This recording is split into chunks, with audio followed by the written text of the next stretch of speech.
dalamnya makam orang Batak gitu ya. Jadi makam ini dibangun setelah dibangun kemudian diadakan pesta dan penggalian tulang belulang, kemudian dinaikkan ke atas sana. Nah, nanti menyusul di generasi berikutnya kalau sudah tua dan meninggal, petinya yang dimasukkan ke bawah sini.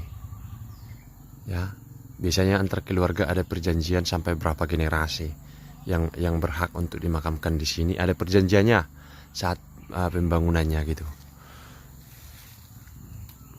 Jadi di atas itu generasi tertinggi, kemudian generasi berikutnya ada di bawah.